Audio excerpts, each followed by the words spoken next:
Learning একাডেমিতে সবাইকে স্বাগত। আজকে দেখো ক্লাস 5-এর ইংলিশে যে রাইম মার্টিন বই রয়েছে তার 269 পেজের যে এক্সারসাইজগুলো রয়েছে সেগুলো নিয়ে আজকে আলোচনা হবে। আজকে কোন স্কুল দেখো, আজকে হচ্ছে বালুরঘাট হাই স্কুল।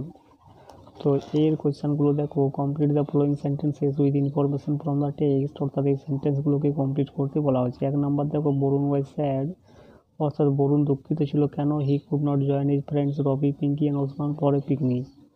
কেননা সে জয়েন করতে পেরেছিল না তার বন্ধুদের সাথে, রবি, পিঙ্কি এবং ওসমানের সাথে একটা পিকনিকে। এই যে এখানে দেওয়া আছে দেখো, he could not join his friends Ravi, Pinky, Osman for a picnic. এরপরে 2 নাম্বার দেখো, on the cover of the book there was, অর্থাৎ ওই বইটার কভারের উপরে কী ছিল? There was a picture of Rakesh Sharma, অর্থাৎ রাকেশ শর্মার একটা ছবি লাগানো ছিল। The first Indian in space, অর্থাৎ মহাকাশে প্রথম ভারতীয়, যিনি ছিলেন মহাকাশে প্রথম ভারতীয়। এই যে এখানে দেওয়া আছে দেখো, was a picture of Rakesh Sharma the first Indian in space. এরপর 3 নম্বর দেখো, Varun forget all about his sadness, অর্থাৎ বরুণ ভুলে গিয়েছিলেন তার সমস্ত দুঃখ দুর্দশা। এইখানে দেওয়া আছে দেখো, he forget all about his sadness. 4 নম্বর দেখো, রাকেশ ওয়াজ এডুকেটেড অ্যাট, অর্থাৎ রাকেশ কোথায় শিক্ষিত হয়েছিলেন বা কোথায় শিক্ষা লাভ করেছিলেন? তো কী হবে দেখো, জিওর্জ গ্রামার স্কুল হায়দ্রাবাদ, যেটা হায়দ্রাবাদে অবস্থিত, অ্যান্ড কেন্দ্রীয় বিদ্যালয়া তিরুমালাগিরি, যেটা হায়দ্রাবাদে অবস্থিত। এখানে দেওয়া আছে দেখো, সেন্ট জিওর গ্রামার স্কুল হায়দ্রাবাদ, কেন্দ্রীয় বিদ্যালয়া যেটা রয়েছে তিরুমালাগিরি হায়দ্রাবাদ। এরপরে 5 নম্বর দেখো, Rakesh join the national defence academy as an air force cadet in July 1966, অর্থাৎ রাকেশ যুক্ত হয়েছিলেন ন্যাশনাল ডিফেন্স একাডেমিতে এয়ারফোর্স ক্যাডেট হিসাবে 1966 খ্রিস্টাব্দে জুলাই মাসে। এই যেখানে দেওয়া আছে দেখো, national defence academy as an air force cadet in July 1966।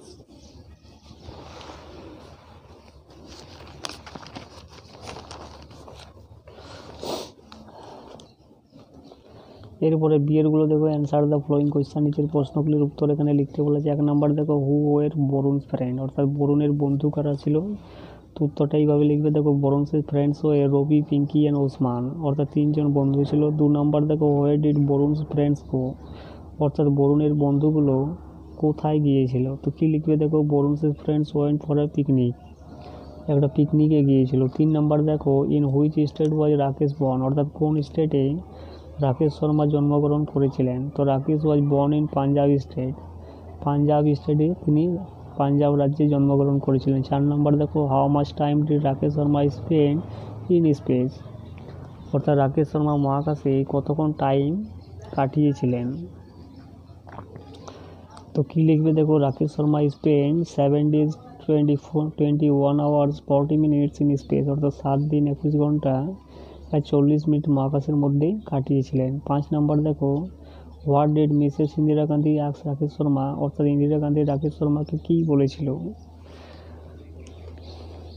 তো উত্তরটা এইভাবে লিখবে দেখো, Mrs Indira Gandhi asked Rakesh Sharma what India looked like from space, অর্থাৎ কি ভারতটাকে স্পেস থেকে, অর্থাৎ মহাকাশ থেকে দেখতে কেমন লাগে, এটাই ইন্দিরা গান্ধী রাকেশ শর্মাকে জিজ্ঞাসা করেছিল।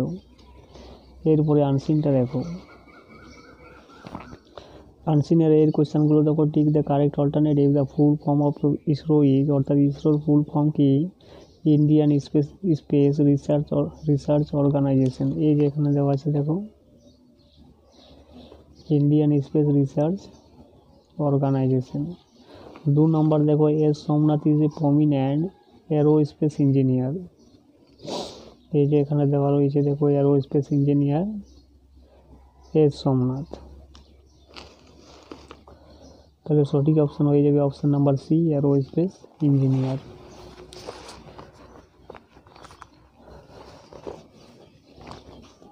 এরপরে বিয়েরগুলো দেখো, write T for true and F for false statement, অর্থাৎ ট্রু ফলসগুলো এই বক্সের মধ্যে লিখতে বলা হচ্ছে। 1 নম্বর দেখো, the Vikram landed on the north pole of the moon, এটা অবশ্যই ফলস হবে।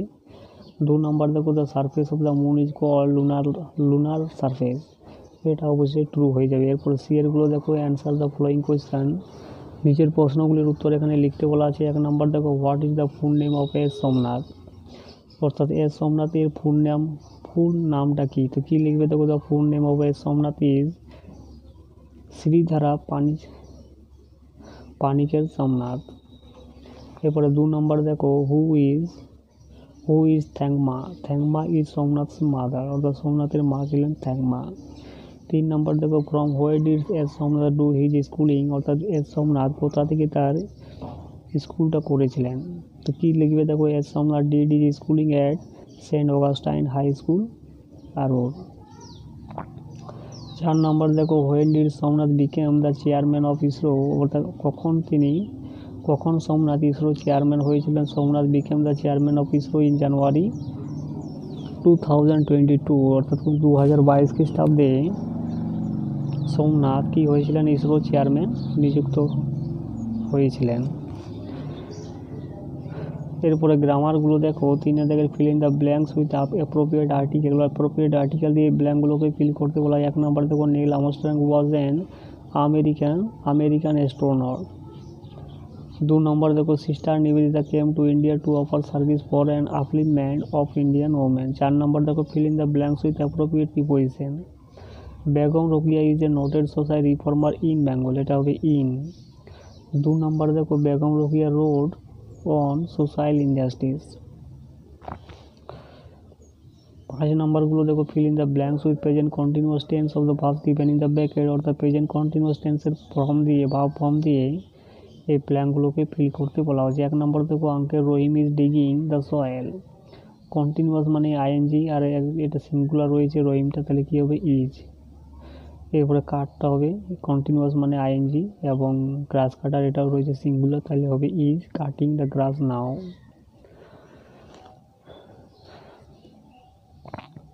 6 নম্বরগুলো দেখো, rewrite the sentences by using suitable punctuation mark, অর্থাৎ সুটেবল পাংচুয়েশন মার্ক দিয়ে এই সেন্টেন্সগুলোকে আবার লিখতে বলা আছে। তো কী লিখবে দেখো, হোয়েন আই ওয়াজ লিটল, একটা কমা হবে, my favourite holiday was Christmas, এবং লাস্টে ফুল স্টপ বসবে। 2 নম্বর দেখো, how long can you hold your breath, এটা একটা জিজ্ঞাসা চিহ্ন হবে, এবং এটা একটা ডাইরেক্ট স্পিচ, এখানে কমা বসবে দুদিকে, এবং লাস্টে ফুল স্টপ, এবং এখানে কিন্তু একটা কমা রয়েছে। 7 নম্বর দেখো, rearrange the letter to make meaningful ওয়ার্ডস, তো এটা দেখো, এটা হবে মিনিস্টার, আর এটা হয়ে যাবে এডুকেশন।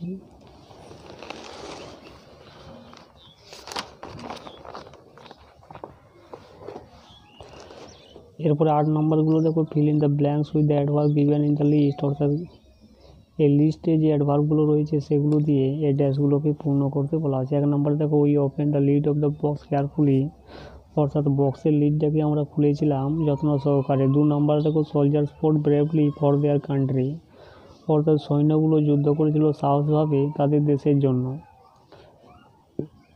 9 নম্বর দেখো, underline the adjective in the following sentence, অর্থাৎ অ্যাডজেক্টিভগুলোকে আন্ডারলাইন করতে বলা আছে। তো স্ট্রংটা হয়ে যাবে এখানে অ্যাডজেক্টিভ, লোকটা কেমন? সবল। বাইসাইকেলটা কেমন? নিউটা হয়ে যাবে এখানে অ্যাডজেক্টিভ। ম্যাঙ্গো আমটা কেমন? রাইপ, পাকা আম, তো রাইপটা হয়ে যাবে অ্যাডজেক্টিভ। আর ম্যান, এখানে লোকটা কেমন? অনেস্ট, সৎ, তাহলে এই অনেস্টটা হয়ে যাবে অ্যাডজেক্টিভ। 10 নম্বরটা দেখো, find words from the unseen passage which mean the flowing, অর্থাৎ কি আনসিন প্যাসেজ থেকে শব্দ খুঁজে বার করতে বলা হচ্ছে। তো দেখো, ইন্সপেক্টেড যেটা হয়ে যাবে এক্সপ্লোর্ড, আর রিলেটেড টু দ্য মুন যেটা হবে অ্যারোস্পেস। এরপরে রাইটিংটা দেখো, write a paragraph about your experience of watching the sunset, অর্থাৎ যে তুমি যে সানসেট দেখেছো তার অভিজ্ঞতা নিয়ে, তার কী অভিজ্ঞতা করেছো সেই নিয়ে তোমাকে একটা প্যারাগ্রাফ রাইটিং লিখতে বলা হচ্ছে। তো কী লিখবে দেখো,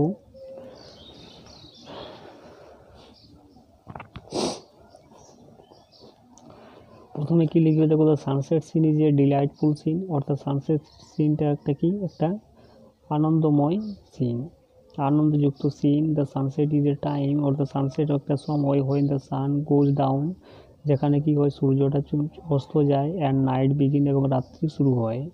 এই sunset scene is a scene of immense joy, অর্থাৎ সানসেট সিনটা হচ্ছে একটা ইমেন্স জয়ের একটা সিন, অ্যান্ড প্লিজার, আনন্দের একটা সিন।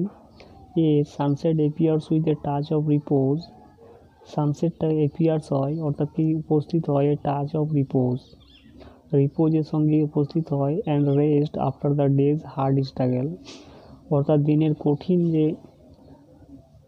স্ট্রাগলের পরে কি হয়, এই সানসেটটা উপস্থিত হয়।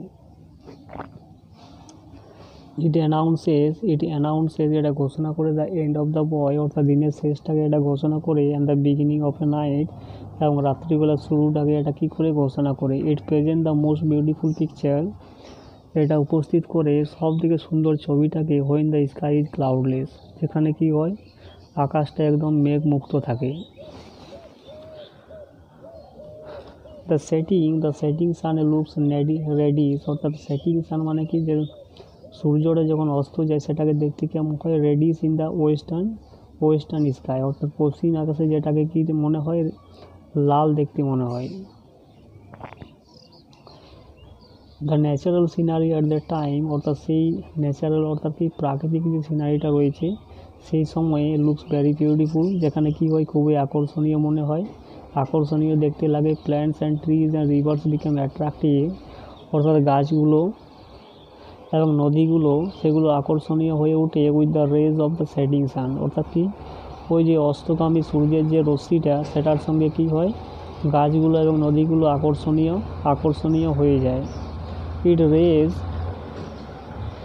Raise reflect on the wave, অর্থাৎ কী করে, ইটস রেজ অর্থাৎ কি এই যে সূর্যের যে রশ্মিটা সেটাকে রিফ্লেক্ট করে on the waves of river, নদীর ওই ঢেউগুলোতে, অ্যান্ড গ্লিটার অন দেম, এবং যেগুলোকে চকচক দেখতে লাগে।